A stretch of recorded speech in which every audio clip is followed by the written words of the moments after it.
Hi guys, I'm Shmee. Hello to you and welcome back to the channel where you join me on a beautiful morning where today I'm visiting GC Motors in Harrogate, Yorkshire. They're a member of Mobil1's Workshop Programme, one of 3,000 independent garages across 29 countries, and the reason I'm here today is to join them to do an oil change service on this Lamborghini LP560 Spyder. Now I'm not going to lie, I've not done this before, but using their expertise and knowledge, I'm going to give it a go. So let's head inside, have a look around the showroom, then take the car around to the back to the workshop and get things started.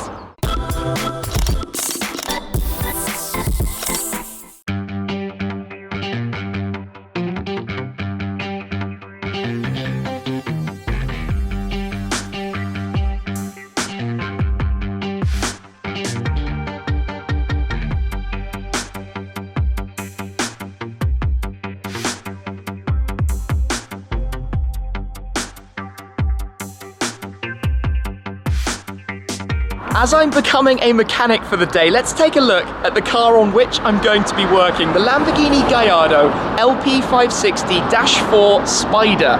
Now it's important when taking a car for an oil change service to go somewhere you trust, which is why Mobil1 introduced the Workshop Programme for independent garages like GC Motors to share in their knowledge, expertise, access their synthetic oils, and it doesn't have to be a Lamborghini that you're bringing in for a service, but when they invited me to come down and do an oil change service for the first time ever, I thought a Lambo would be a pretty good way to get started. So this is the car from GC Motors that I'm going to be working on today. It's the Gallardo LP560, which was the facelifted version of the V10 engine supercar. It was the first time Lamborghini introduced the V10 alongside their existing V12 range, so the Gallardo sat alongside the Murcielago. The LP560 was the facelifted car with a new look to the front and rear ends, new lights, a little bit more power, up to 560 horsepower. The Dash 4 represents the four-wheel drive system, and this car has Lamborghini's E-Gear, the sequential automated paddle shift gearbox. It's powered back here by the 5.2-litre mid-rear mounted naturally aspirated V10, 560 horsepower as the name suggests, and believe me when I tell you, those quad exhaust tailpipes at the back make a spectacular sound.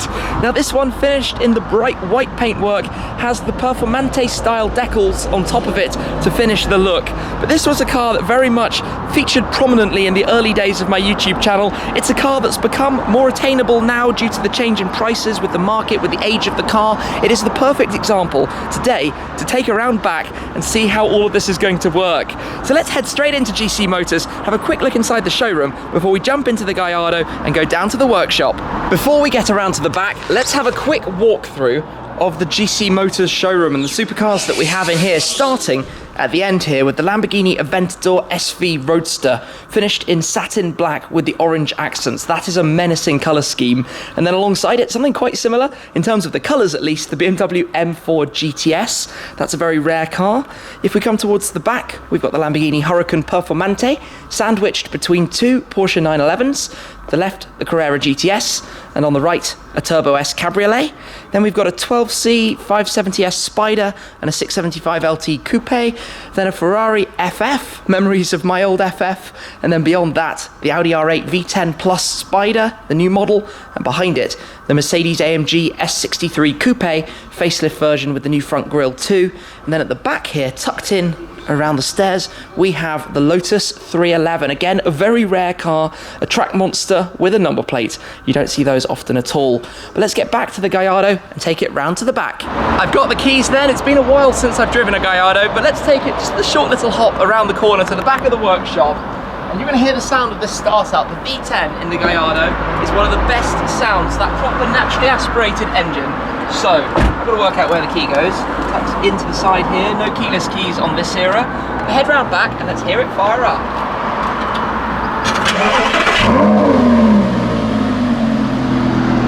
Not bad at all then. So, short little drive, just round to the back of the showroom.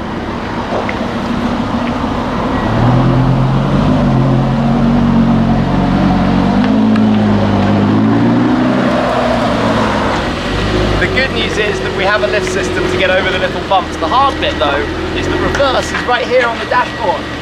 This is confusing. Okay, lift back down. There we go. Have a quick listen to this, just really quickly. Not bad, hey? Not bad at all. Right, let's go in then and find out what we're going to be doing. Into the workshop then. The car's going to be hoisted up onto the ramps so that we can get to the underside of it, but I have a lot to learn about this. First things first, I need to go and find some correct gear to be wearing to get started on the oil change. I'm now fully dressed for the occasion to get started, and I've had a bit of an introduction to understand what exactly we need to be doing. Of course, this is totally new for me, but to do the oil service on the Lamborghini Gallardo, it involves a number of different things. The oil will be replaced, as will the oil filter. So the rear deck lid is opened up. There's a system for that to get it to stay up in place. In here, we'll pull out the dipstick, open the oil cap, we'll loosen the oil filter, then the car will be raised up to drain out the oil into the oil drainer that we have just here.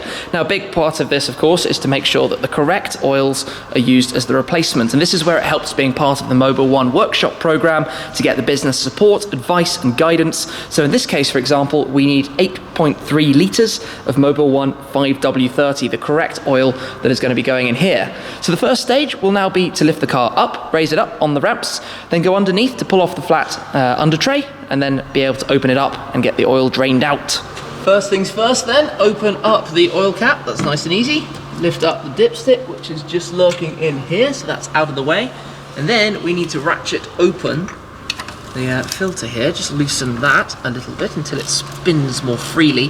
Just going to help it drain out underneath. Nearly there in a moment. Yeah, there we go. So that is now loosened. Then it's time to lift up the car. Up we go, which is always fun to see the underside of a car, a little bit different to normal.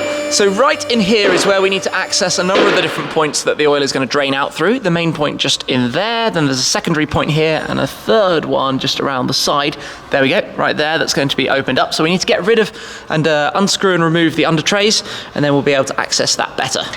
Turns out there are quite a few of these that have to be removed. Fortunately not doing them all entirely on my own, but we will soon get there.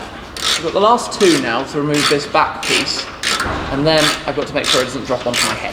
That will be quite an important part here, because it is not going to be the lightest piece in the world. So, get that side out, and then onto the last one.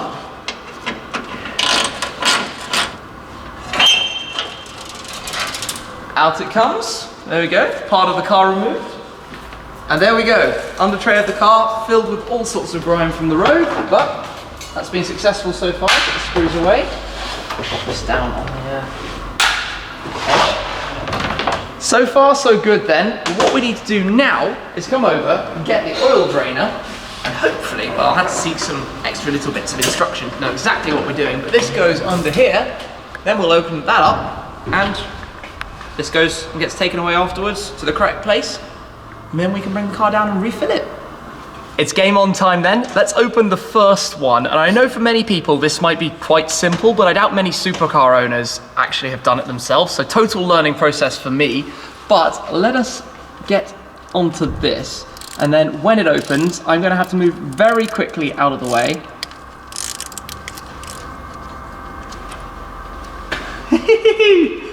And we're open. It's now draining out, leaking out. And nearly at the end of that one, the final bits coming out. So, if you think about this, obviously the lower parts have more oil in them. This one should be slightly less that comes out from the side. But there is an awkward one on the Gallardo here because of the way it works with the side skirt. So when this one gets open, it's going to be a little bit fiddly. And then we still obviously have the absolute main one at the back here. There's also a reservoir right towards the back. So you have quite a few of these to open up. There we go, number 2 out. Getting used to this, so we can just put the little bolts down in this little bucket down here on the oil drainer. But apart from getting very dirty and needing the right equipment, this isn't too complicated.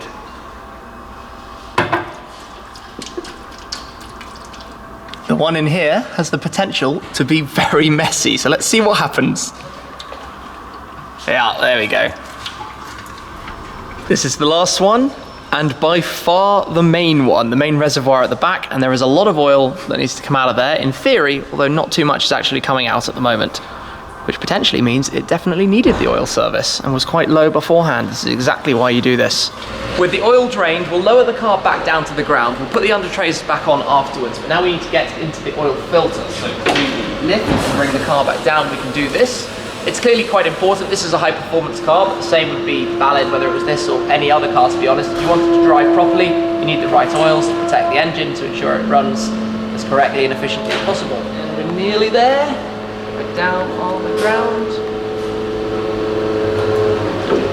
Back in here then, right in the middle, we have the oil filter that we released earlier. You can lift that out, you can see the cap and the filter, so we bring that round to the side here where we have to release it. Well, that was quite easy. That will then get replaced, go back inside the car, there'll be a new ring put on here, and then that goes back on top, and simples. Then the brand new one can go back in, that looks much cleaner.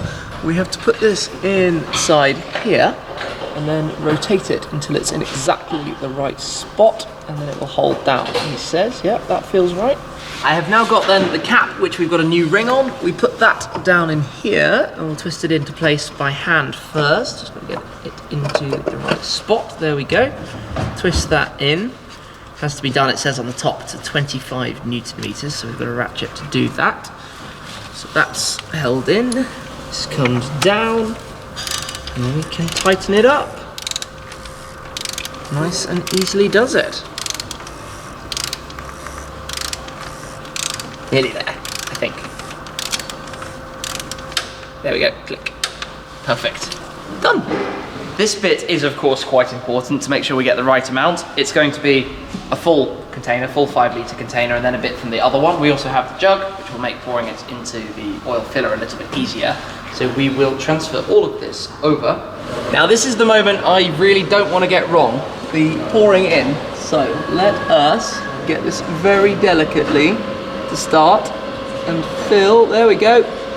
Got it perfectly. In goes 5 litres then. And not a drop was missed. One of the fun things about this is that earlier in the year I went to the ExxonMobil lubricants plant in Naantali in Finland and saw a little bit more behind the process of how this is actually made. With it now showing on the dipstick as nearly at maximum, what you have to remember is that the oil hasn't circulated through the engine, so it now needs to be run for a little bit to do the oil check before the final top up to make sure it's correct. That means we get to hear it starting up again. Into life, and this is also about making sure there are no leaks, hence why we haven't put the under tray back on. So this is a process to be run through the system that's built into the car, which Mick, who works here at GC Motors, is sorting out at the moment. Then you'll continue run, do a check, and then all will be well. Remove the dipstick then, give it a clean so that we can make sure we're getting a zeroed reading, and pop that back in and see exactly what it's going to count at when it's gone down to the bottom and back out. So where are we at? Do we need a touch more? Quite a bit. Yeah, quite a bit more to get it up towards somewhere between the middle reading. Last dipstick check then. So we're bang on, just over the mid mark, but not up to the full mark. Perfect. Start it again, because this time it's going to go up in the air so that we can check over for any leaks underneath before putting those under trays and bolting them all back on. At this stage, with the car back up, it's important to just check the various valves to make sure there are no leaks or signs of oil that could be dripping out of any of them. And as it is, everything is perfect. The next step in this process is to get all of these bolts back on for the 2 parts of the under tray, and there are so many of them, this is going to take ages, but we'll get there, ratcheting them all in, hold it, and get it back into one piece.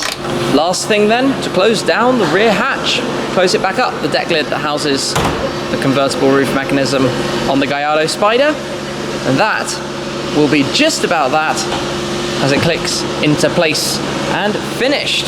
All complete, and obviously substantially easier for me to help out a little bit with the process, given that I had some experts around who know exactly what's going on. But a big part of the workshop program for the 3,000 locations around Europe is having access to the technical documents, understanding what's needed for every different type of model of car that could be needed to be done. But there we have it, the Lamborghini Gallardo, ready to now be taken outside and back into the sunshine.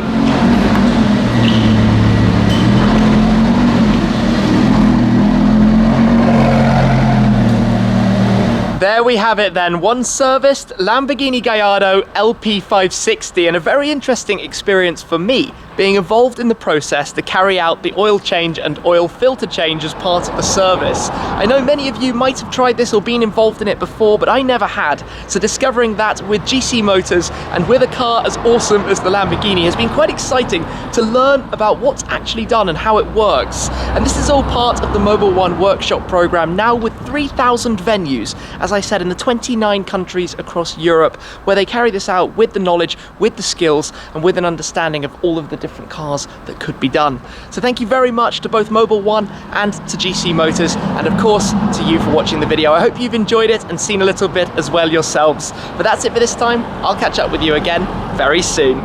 Cheers!